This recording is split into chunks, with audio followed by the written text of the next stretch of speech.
Урматтуу журналисттер, мен өзүбүздүн ички кичинекей проблемабызга токтоло кетейин.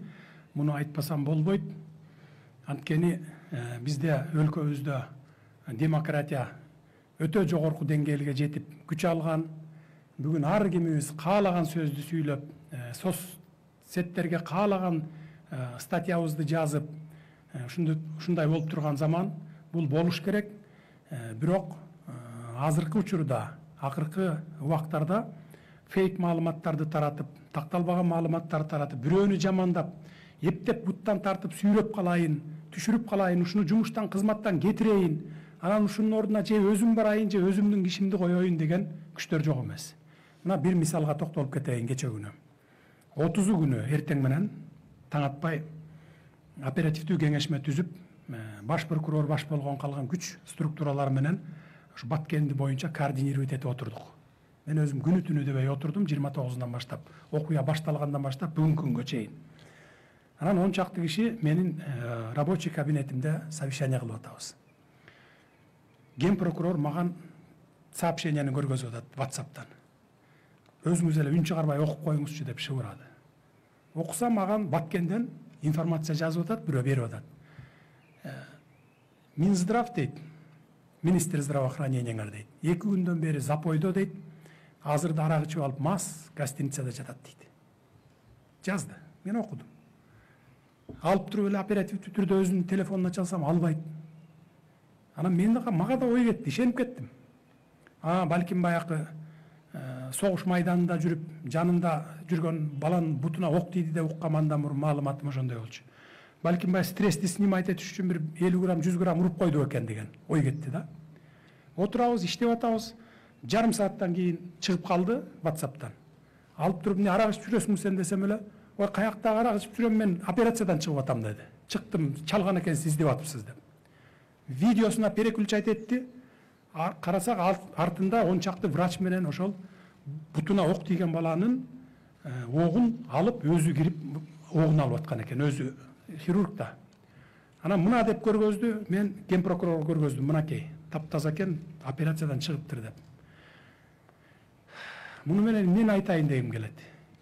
Мына ушундай фейковый маалыматтарды таратпай, бири-бирибизге ушундай кыйын кырдаалда бири-бирибизди жамандабай, бир жакадан баш, бир жеңден кол чыгарып турсак, ошондо биз жеңебиз. Ошондо биз жеңишибиздин аягына чыгабыз. Мен ушуну суранып кетким келип атат. Айрыкча ушу журналисттерден. 3 күн мурун, 5 күн мурун болгон маалыматты таратып, согуш токтогон мезгилде, 3 күн өтүп кеткенден, мына азыр болуп атат деп, эптеп эле баягы мындай бир, кандай десем бир, чагымчыл күчтөрдү ошо кайра ырбатып, ого бетер ырбатып ийгенге аракет кылган күчтөр дагы болду. Мен сиздерден суранам, айрыкча кыргызстандыктардан суранам, блогерлерден суранам. Мейли оппозицияңбы, позицияңбы, журналистсиңби, көз карандуу журналистсиңби, көз карандысыз журналистсиңерби? Мындан ары ушундай маалыматтарды таратпай, тескерисинче колдоп туруңуздарды мен суранат элем. Министрди кетиребиз деген күчтөр өтө көп. Эмне үчүн? Анткени мына министр барган күндөн баштап мен тапшырма бергенмин. Полностью медицина системасында коррупцияны жок кыласың. Уурдалып кетип аткан акчалардын баарын токтотосуң. Медицина тармагын бийик деңгээлге көтөрүп чыгасың деп. 1 айдан кийин келди. Духу түшкөн. Садыр Нуркожоевич дейт, "Сиз мени колдоп бере аласызбы аягына чейин" деп. Мен сени колдобогондо эмне кылып атам десем, "Азыр мен баштаймын" деди. Баштаганда мага атакалар башталат деди. Ким тараптан десем? Парламент тараптан, министрлик тараптан, тияктан, бияктан, бардык жактан деди. Эч коркпой бардыгын тазала дедим. Жеген ичкендердин баарын токтот. Коркпо, мен колдоп берем дедим. Мына ушул министрдин реформасынын коркпой иш жүргүзгөнүнүн пайдасынан министрликте ушунча жылдан бери уурдап жеп келаткан 5-6 кишинин жеген ичкенин токтотуп, ошонун пайдасынан мына медицина кызматкерлерине, үй бүлөлүк дарыгерлерге 3,5 миң адам бул 100% эмгек акысын көтөрүп бердик. Калган врачтардыкын 10 миң адам 50% көтөрүп бердик. Биз бюджеттен 1 тыйын алып кошуп берген жокпуз силерге. Силердин медицина тармагындагы уурдалып аткан акчаларды токтотуп туруп эле силердин зарплатаңарды көтөрүп берип койдук. Мына ушуну жасаган жалгыз министр ушул. Эң алдыңкы ишинин жыйынтыгы чыгып аткан министр ушул.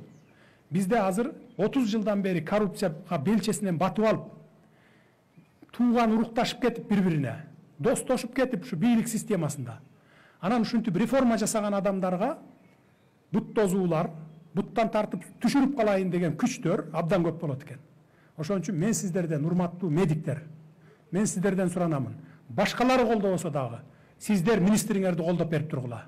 Ишти аягына чыгышына чейин. Мен дагы колдоп берип турамын. Аягына чейин турабыз.